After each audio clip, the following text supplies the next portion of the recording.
Hi, my name is Rachel Elrod. I'm a JFK assassination researcher, and this video is going to be about Oswald's rooming house, 1026 North Beckley in Oak Cliff. And I need to address this as a loose end that I haven't ever kind of tied up, but I really want to explore a little bit about this address, because we know the narrative is that after the assassination, Lee Oswald went back to his rooming house, collected his gun, collected a change of clothes, and went off to 10th and Patton to shoot JD Tippett, and then off to the theatre. And I want to debunk the idea that Lee Oswald ever went back to 1026 North Beckley that afternoon. And I want to just unpack it and explore it so that we can see how unsafe the account of this particular aspect of the assassination is. So we need to understand that the account of Lee Oswald going back to 1026 North Beckley simply and only comes from Erlene Roberts. Okay, now she was the housekeeper for this property where Oswald had been renting a very small room. And her account is that he went back and about 1 o'clock, and she saw him coming in through the door. He stayed a matter of moments, changed his clothes, went out. She saw him by the bus stop and did not see him again. Okay, so that is the basis of the account that we have from Erlene. But I believe, my contention is that this account is completely fabricated to serve a purpose. And the purpose that it serves is to place Oswald in Oak Cliff as a definite sighting, so that it can be construed that he goes from there to 10th and Patton to shoot JD Tippett and collects the gun on the way. Right. So let's talk about a little bit about Oswald's movements directly after the assassination.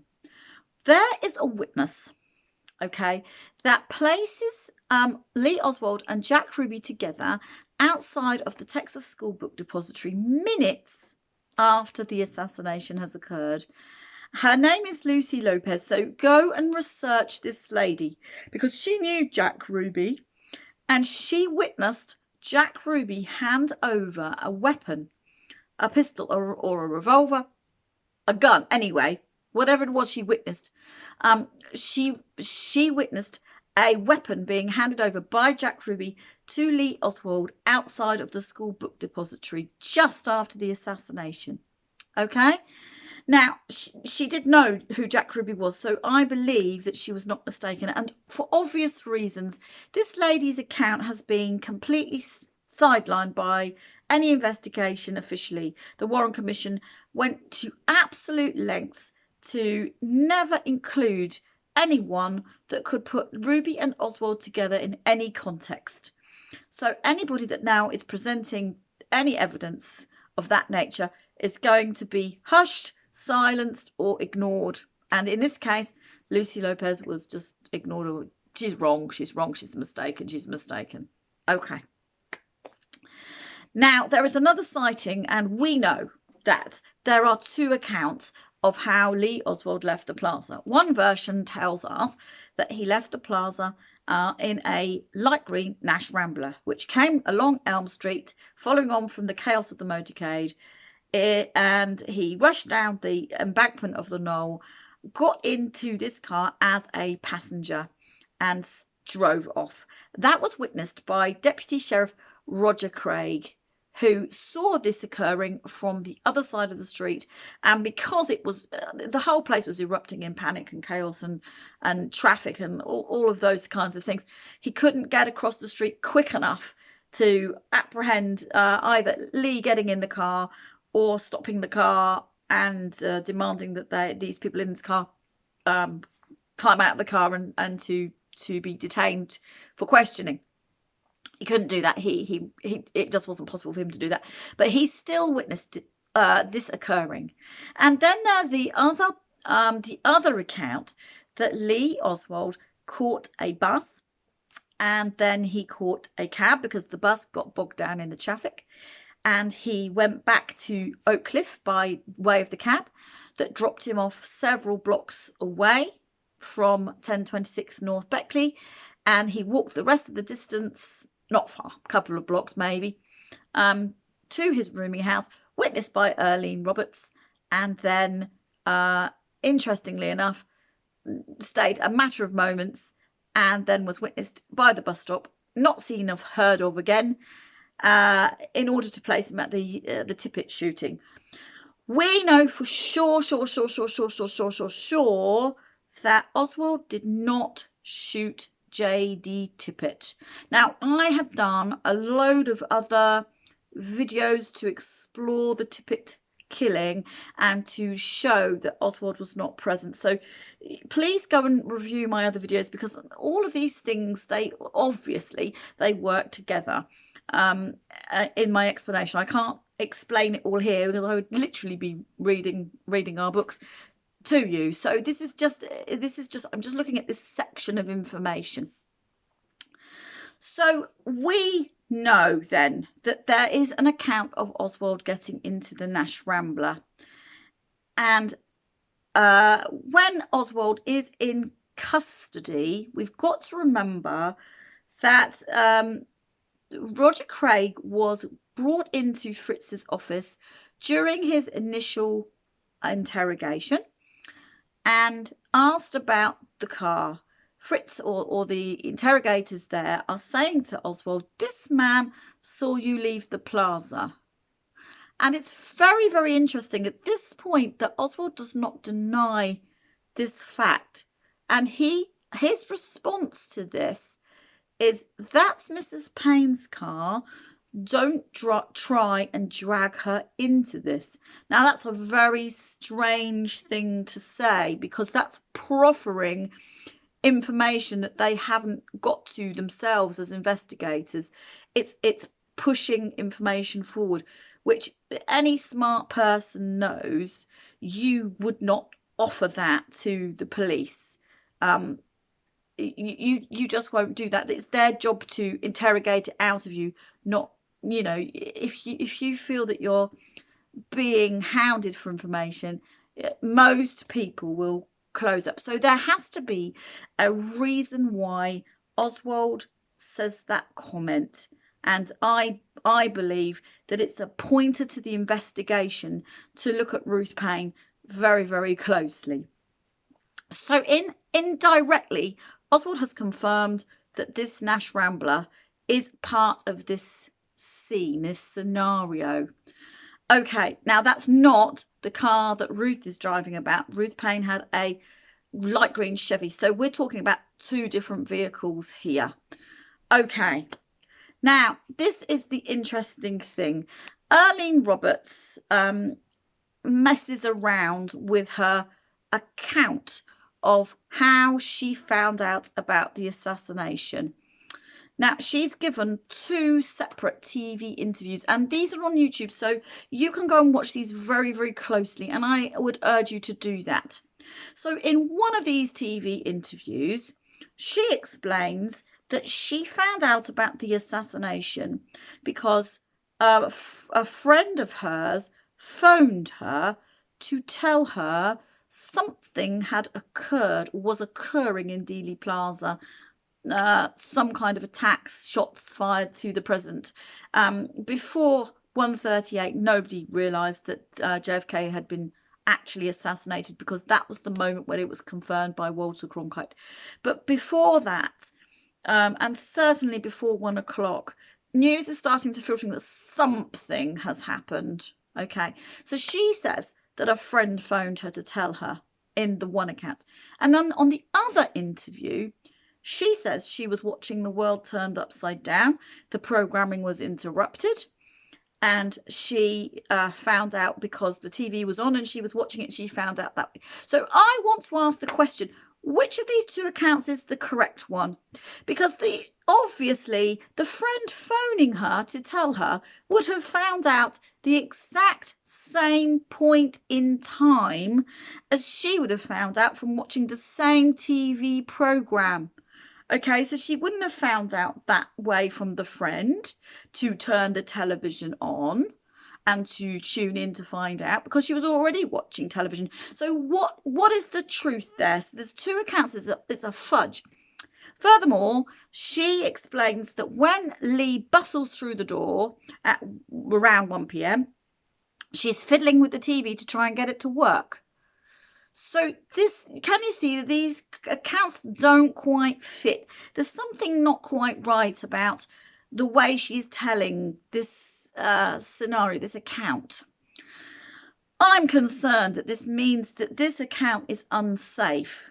Then she explains that whilst he was busy in his room for those several minutes, seconds, doing whatever it is he's doing,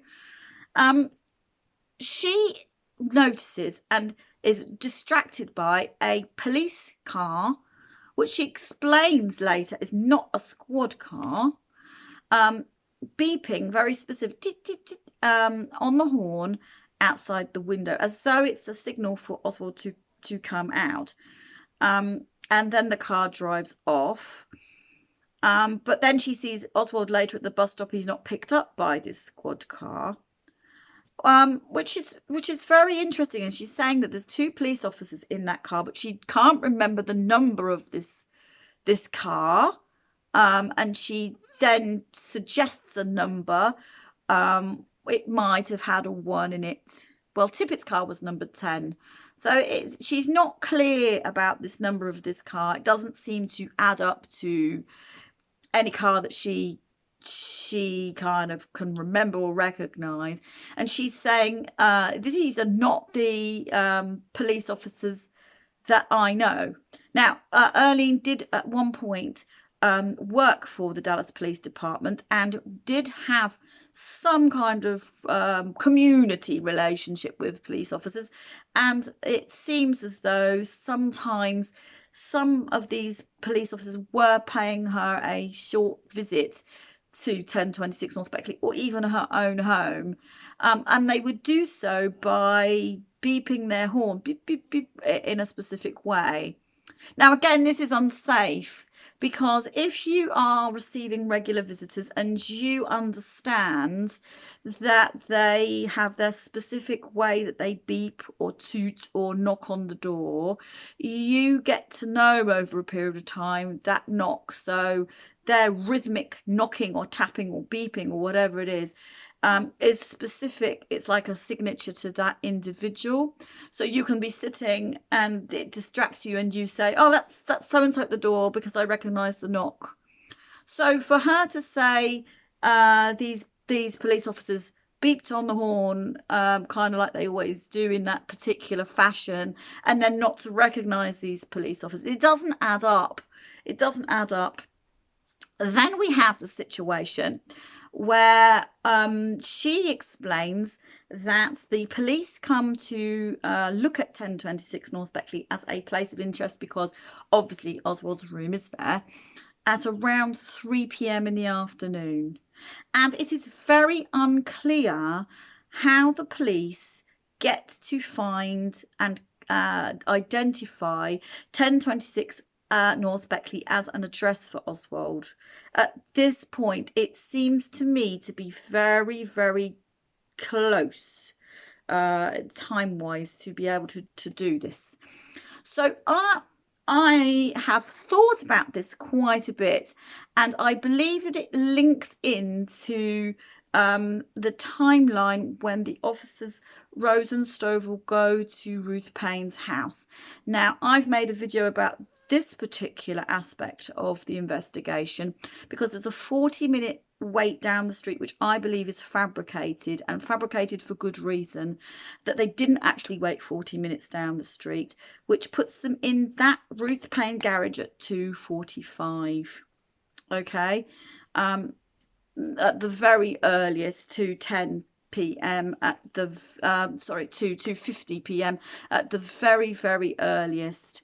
And whilst they're in Ruth Payne's house, of course, she's got the address book with the 1026 North Beckley address in it, and they're able to ring Captain Fritz's office, and he then dispatches some other officers to go there. But even in this time span, it's still only 10 to 15 minutes. It just feels like it's too tight to have come that way even. So we're really unclear, truthfully, how the police found out about the 1026 North Beckley. We know that Lee did not give up that address.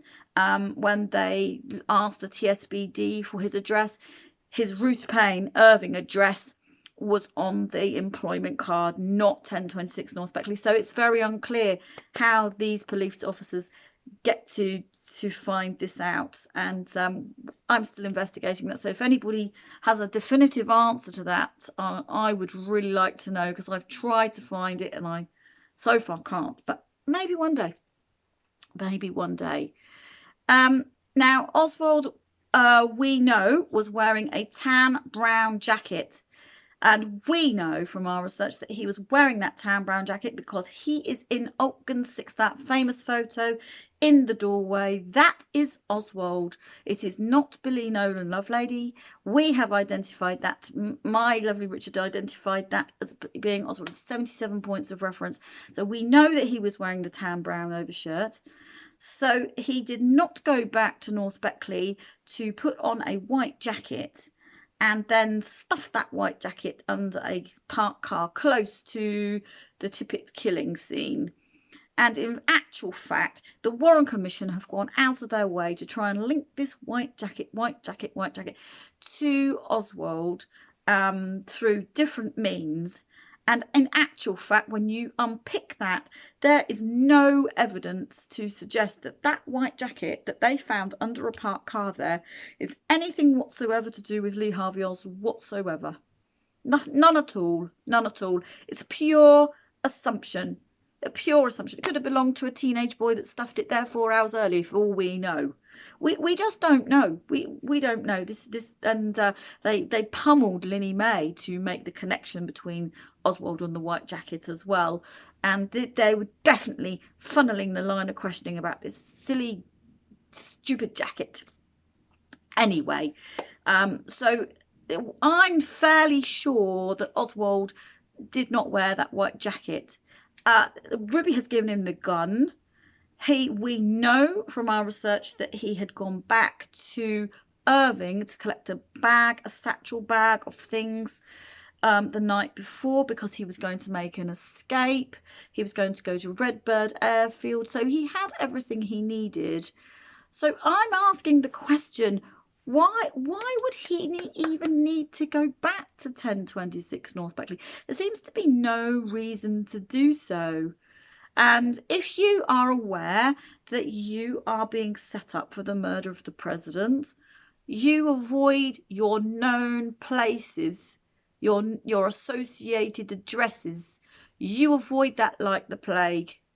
And he was smart enough to understand that. Absolutely smart enough to understand that you just avoid that like the plague. If you are already planning to escape, you go ahead and you get out of town and you do what you have to do, but you don't go home. That would be stupid. Stupid, isn't it? Stupid. He wasn't a stupid person. He was a very smart man. I totally understand that he would not have thought that was a sensible thing to do in any regard. Erlene's eyesight's really bad. She can't see very well. And in actual fact, there were 18 other young men living in that house, in that rooming house. It's a very special kind of boarding house. There was a safe house apparently at the back of it, which has never really been talked about very much. And the owners of that place, Mr. and Mrs. Johnson, or the Johnsons, the actual landlord, they have connections, family connections to Jack Ruby. And like I always say to you guys, Jack Ruby is a master networker. He knows everyone, he's connected in, he knows all of the angles, all of the players, and he just links it all together like a little spider in a web. And he pops up again and again and again with all of these different kinds of connections. It's just fascinating when you start to think about it and unpick it a bit, how that actually works out. So that's really, really interesting that Ruby knew the people that owned that place. And Erlene explains that this is where we can see why there's lies being told here. Erlene explains later that the police must have found out about the 1026 North Beckley address because Oswald had the address in a piece of paper written down in his pocket. Well, that is absolutely ridiculous rubbish, isn't it? Do you take a piece of paper with your home address stuffed in your pocket day to day? I don't think anybody does. You know where you live. Why would you need to do that? Why would you need to do that? That's just crazy. And how would she know? How would your landlady know what the contents of your pockets were on any particular day? It's ridiculous. Come on.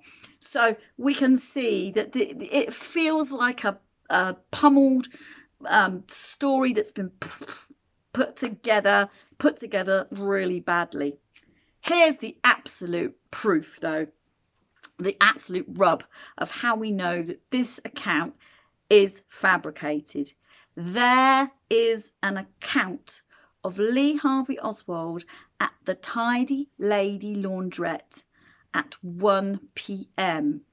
Okay, now you can go look this up and check this out.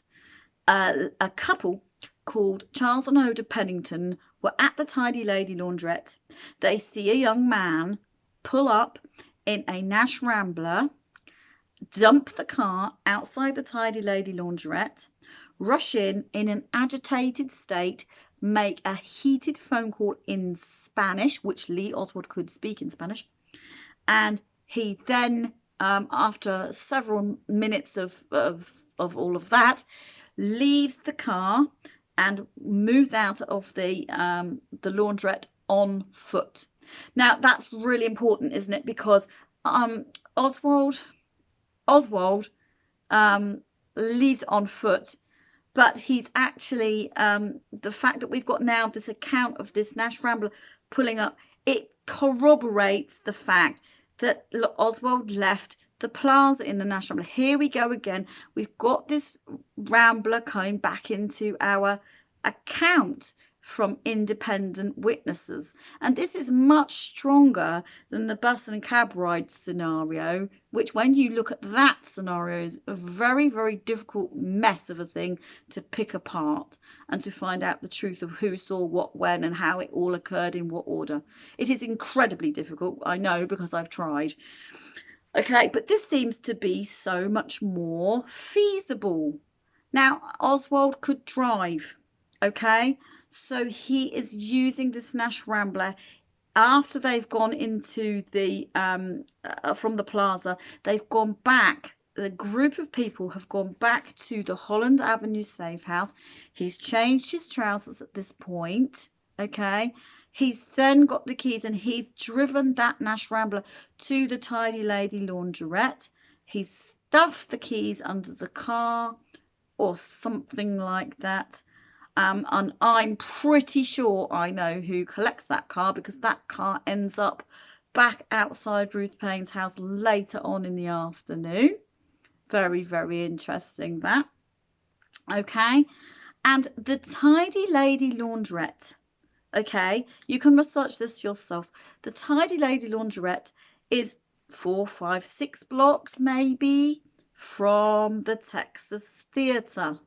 Okay. So it's far more feasible that Oswald can travel on foot, maybe speed walking, from the Tidy Lady Laundrette to the theatre in under 10 minutes. Okay, so he's in position by 7 minutes past 1, 10 minutes past 1 in that theatre, which corroborates with when people in the theatre are saying that they witnessed him there. It fits much better in terms of the timeline, in terms of the probability that this is the case now, of what's really occurred here. So I just want us to really think about some of these issues, because we have had the narrative and the idea of what's gone on in this scenario after the assassination from people that shouldn't know anything, like Frazier, like Erling Roberts. And we have taken their ideas and their comments on board, because we have never believed that they could possibly be anything to do with anything. Sweet, innocent older people, younger people, it doesn't matter. We've believed their every word, but without realizing that they have been made to say things. They have been told that they are saying things in the wrong way. Their accounts have been fabricated, and in Frazier's case, he's actually involved as well in a different way.